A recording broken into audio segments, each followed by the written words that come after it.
அனைவருக்கும் வணக்கம். ஆடி மாத அமாவாசை அப்படின்னு சொன்னாலே நம்ம ஒவ்வொரு வருஷமும் ரொம்ப சிறப்பாக நம்ம மேற்கொள்வோங்க. முக்கியமாக ஆடி மாதம் பிறந்துருச்சு அப்படின்னு சொன்னாலே ஆடி வெள்ளி, ஆடி செவ்வாய், அமாவாசை, பௌர்ணமி எல்லாமே சிறப்பு தான். அதில் இந்த வருடத்தில் ஆடி மாத அமாவாசைன்னு பார்த்தீங்கன்னா ஆகஸ்ட் 12ஆம் தேதி வர இருக்குது.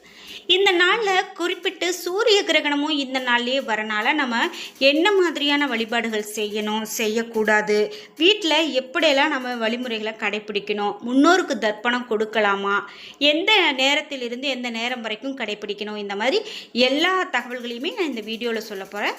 வீடியோவை ஸ்கிப் பண்ணாமல் பார்த்துக்கிட்டே வாங்க. நீங்கள் ஆடி மாத அமாவாசையில் என்னெல்லாம் செய்வீங்க, உங்களுடைய கருத்துக்களை மறக்காமல் கமெண்ட் பாக்ஸில் பதிவிடுங்க.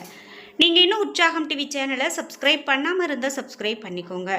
கூடவே இருக்க பெல் ஐக்கானை மறக்காமல் கிளிக் பண்ணிடுங்க. வாங்க வீடியோக்குள்ளே போகலாம். ஆடி மாத அமாவாசை அப்படின்னு பார்த்தீங்கன்னா ஆடி மாதம் தமிழர்களுக்கு ஆன்மீக வாழ்க்கையில் ஒரு முக்கியமான மாதம் அப்படின்னே சொல்லலாங்க.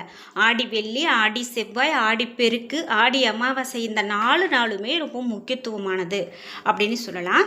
இந்த நாளில் பித்ருக்கள் பூமிக்கு அருகில் வரக்கூடிய நாள் அப்படின்னு சொல்லுவாங்க. இது இந்து மரபுகளில் கடைபிடிக்கக்கூடியது தான். முன்னோர்களை நினைத்து இந்த குறிப்பிட்ட நாளில் தர்ப்பணம், பிண்டதானம், அன்னதானம், எல் கலந்த நீர் அர்ப்பணம் இவையெல்லாம் செய்வதற்கு மிக உகந்த நாள் அப்படின்னே சொல்லலாம். பித்ரு வழிபாடு அப்படின்னு பார்த்தீங்கன்னா நம்மளுடைய தந்தை, தாய், தாத்தா, பாட்டி, முன்னோர்கள் அவர்களுக்காக நன்றியை நம்ம வெளிப்படுத்தக்கூடிய ஒரு ஆன்மீக கடமையை செய்யக்கூடிய நாள் அப்படின்னு சொல்லலாம். முக்கியமாக நாம் இந்த ஆடி மாத அமாவாசையில் அதிகாலையிலேயே எழுந்துடணும். பிரம்ம முகூர்த்த நாளில் எழுந்து குளிச்சுட்டு இந்த நேரத்தில் நம்ம இதை தான் நல்லதுன்னு சொல்கிறாங்க. அதே போல் நதியிலோ கடலிலோ நீராட முடிந்தால் அது ரொம்பவே சிறப்பு. இல்லைனா வீட்டிலேயே குளித்து மனதார பிரார்த்தனை செய்கிறது நல்லது தான். முன்னோர்களுடைய படத்துக்கு இந்த நாளில் மலர், தீபம், பழம் இவையெல்லாம் வைத்து வழிபாடு செய்யலாம். தர்ப்பணம் அப்படின்னு பார்த்தீங்கன்னா வேத மரபை பின்பற்றுறவங்க தகுந்த முறையில் தர்ப்பணம் செய்வாங்க. அதை எனக்கு தெரியாது அப்படின்னு சொல்கிறவங்க முன்னோர்களுடைய பெயர்களை நினைத்து ஒரு டம்ளர் தண்ணியில் கருப்பு எள் கலந்து மனதார பிரார்த்தனை செய்கிறது நல்லது. இந்த நாளில் குறிப்பாக ஓம் நமச்சிவாய, ஓம் நமோ நாராயணாய, ஓம் சரவணபவா, மகா மிருத்யுஞ்ச மந்திரம், காயத்ரி மந்திரம் இவற்றில் உங்களுக்கு தெரிந்தது அனைத்தையும் பக்தியோடு நீங்கள் சொல்லலாம். இந்த ஆடி மாத அமாவாசையில் நம்ம செய்ய வேண்டிய தானமெல்லாம் என்ன அப்படின்னு பார்த்தீங்கன்னா அன்னதானம் செய்யலாம், தண்ணீர் தானம் செய்யலாம், உடை தானம் செய்யலாம், எள் தானம் செய்யலாம், பழங்கள் வழங்குதல், ஏழை மாணவர்களுக்கு உதவி செய்வது, பசுக்களுக்கு தீவனம் கொடுக்கறது, பறவைகளுக்கு தானியம் கொடுக்கறது இதெல்லாம் செய்யலாம். இந்த நாளை நாம் வீட்டில் நெய் தீபம் ஏற்றி வழிபாடு செய்கிறது ரொம்ப நல்லது. அதே போல் நல்லெண்ணெய் தீபம் கூட ஏற்றலாம். இந்த மாதிரி ஏற்றி முன்னோர்களை நினைத்து பிரார்த்தனை செய்கிறது ரொம்ப சிறப்பு. ஆடி அமாவாசையில் நடக்கக்கூடிய அதிசயங்கள் அப்படின்னு பார்த்தீங்கன்னா பக்தர்களிடையே சில நம்பிக்கைகள் எப்போதுமே உறுதியாக காலகாலமாக கடைபிடிச்சிட்டு வருவோம். அதில் முன்னோர்களுடைய ஆசீர்வாதம் இந்த நாளில் கிடைக்கும். அதாவது ரொம்ப அதிகமான நன்மைகள் கிடைக்கும் முன்னோருடைய வழிபாட்டில் அப்படின்னு நம்பப்படுது. குடும்பத்தில் ஒற்றுமை அதிகரிக்கும், மன அமைதி ஏற்படும், நீண்ட நாளாக இருந்த தடை கூட விலகி போகும். சிலருடைய கனவுல முன்னோர்களை காண முடியும் அப்படிங்கிறது நம்பப்படுது. பக்தி மற்றும் பாரம்பரிய நம்பிக்கைகள் இவை எல்லாமே சொல்லுது. அது மட்டும் இல்லாமல் வேறு என்னென்ன விஷயங்கள் சொல்லப்படுது அப்படின்னா வீட்டில் என்னென்னலாம் நம்ம செய்யணும், செய்யக்கூடாது, குறிப்பிட்டு இந்த நாளில் நம்ம அசைவம் சாப்பிடலாமா, இந்த மாதிரியான நிறைய விஷயங்கள் சொல்கிறாங்க. அதில் முக்கியமானது அப்படின்னு பார்த்திங்கன்னா அசைவம் இந்த நாளில் நம்ம சாப்பிடக்கூடாது. அமாவாசை நாளில் வீட்டில் வெளியில் கோலம் போட மாட்டாங்க, அது போல் போடக்கூடாது. வீட்டை நம்ம சுத்தம் செய்கிறது அப்படின்னு பார்த்திங்கன்னா இந்த ஆடி அமாவாசை அன்னைக்கு சூரிய உதயத்துக்கு முன்போ அல்லது அதிகாலையோ வீட்டை சுத்தம் செய்கிறது ரொம்ப நல்லதாக தான் கருதப்படுது. வாசலை பெருக்கிறது, வீட்டை துடைக்கிறது, பூஜை அறையை சுத்தம் செய்கிறது, விளக்குகளை துடைக்கிறது இவையெல்லாம் இவையெல்லாம் வீட்லேயுமே நம்ம செய்கிறது தான். ஆனால் அந்த அமாவாசை நாள் அன்னைக்கு செய்யக்கூடாது. அதுக்கு முந்தைய நாளே செய்து நம்ம தயாராக இருக்கணும். அமாவாசையில் கோலம் போடலாமா அப்படின்னு கேட்டால் சில இடங்களில் எளிய அரிசி மாவு கோலம் போடுவாங்க. சில குடும்பங்களில் பித்ரு வழிபாட்டிற்கு முக்கியத்துவம் கொடுத்து அலங்கார கோலம் போடாமல் இருக்கிறது நல்லது. இரண்டுமே மரபு வேறுபாடுகள், கட்டாய விதியெல்லாம் கிடையாது. தீபம் ஏற்றுவது அப்படின்னு பார்த்தீங்கன்னா பூஜை அறையில் நெய் தீபம், நல்லெண்ணெய் தீபம் ஏற்றி முன்னோர்களை இஷ்ட தெய்வமாக நினைத்து வழிபாடு செய்யலாம்.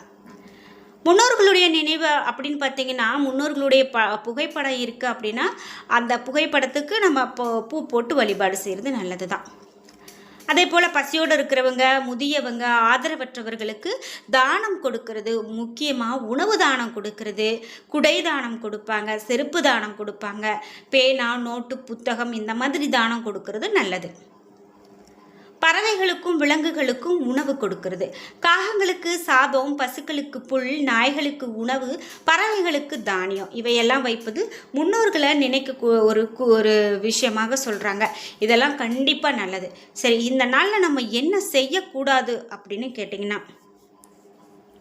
ஆடி அமாவாசை அப்படின்னு பார்த்தீங்கன்னா அமைதியான நாளாக கருதப்படுவதால் சண்டை, கடுமையான வார்த்தைகள் ஆகியவற்றை தவிர்க்க முயற்சி செய்யணும். அதே போல் நான் முன்பு சொன்னது போல் அசைவம் சாப்பிடுவதை தவிர்க்கிறது நல்லது. முன்னோர்களை நாம் ஏதோ கேலி, கிண்டல் இந்த மாதிரியான விஷயங்களெல்லாம் பேசக்கூடாது.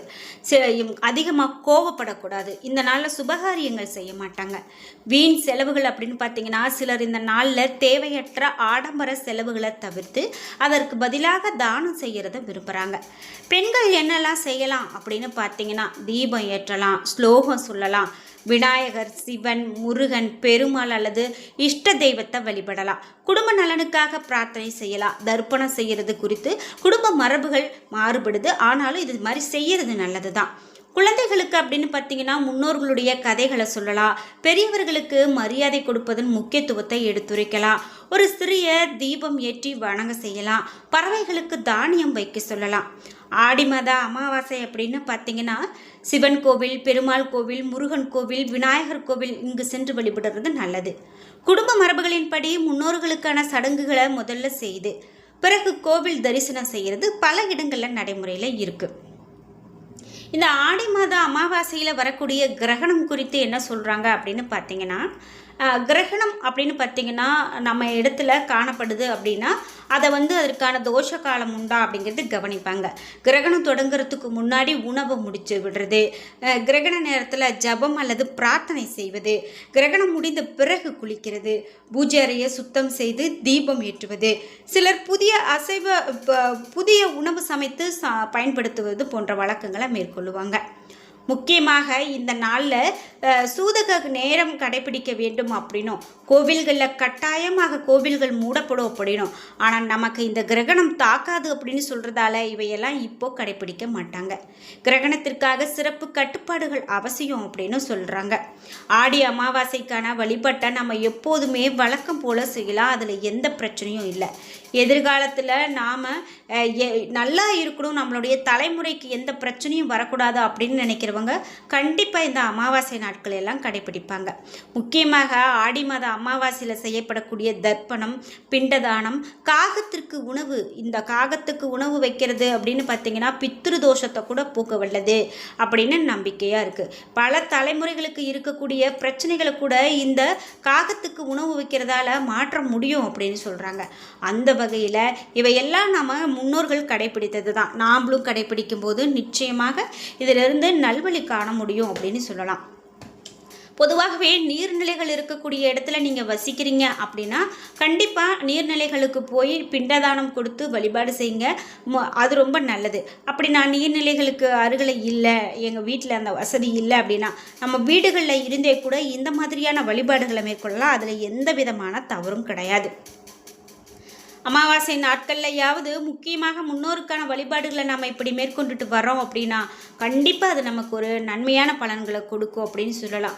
ஒரு வீட்டில் தொடர்ந்து கஷ்டம் இருந்துக்கிட்டே இருக்குது அப்படின்னா கண்டிப்பாக ஏதோ ஒரு தோஷமோ அந்த மாதிரி இருக்கும்போது தான் நமக்கு கஷ்டங்கள் தொடருது. இந்த மாதிரியான நாட்களை பயன்படுத்தி கொண்டோம் அப்படின்னா சில விஷயங்கள்லாம் நமக்கு கெடுதல் நடக்கவே நடக்காது. என்ன நண்பர்களே, இன்றைக்கி வீடியோவில் அமாவாசையை பற்றி நிறைய தகவல்களை தெரிஞ்சுக்கிட்டோம். வீடியோ உங்களுக்கு பிடிச்சிருந்தா லைக் பண்ணுங்கள், ஷேர் பண்ணுங்கள், கமெண்ட் பண்ணுங்கள். நீங்கள் இன்னும் உற்சாகம் டிவி சேனலை சப்ஸ்கிரைப் பண்ணாமல் இருந்தால் சப்ஸ்கிரைப் பண்ணிக்கோங்க. கூடவே இருக்க பெல் ஐக்கானை மறக்காமல் கிளிக் பண்ணிடுங்க. நன்றி வியூவர்ஸ்.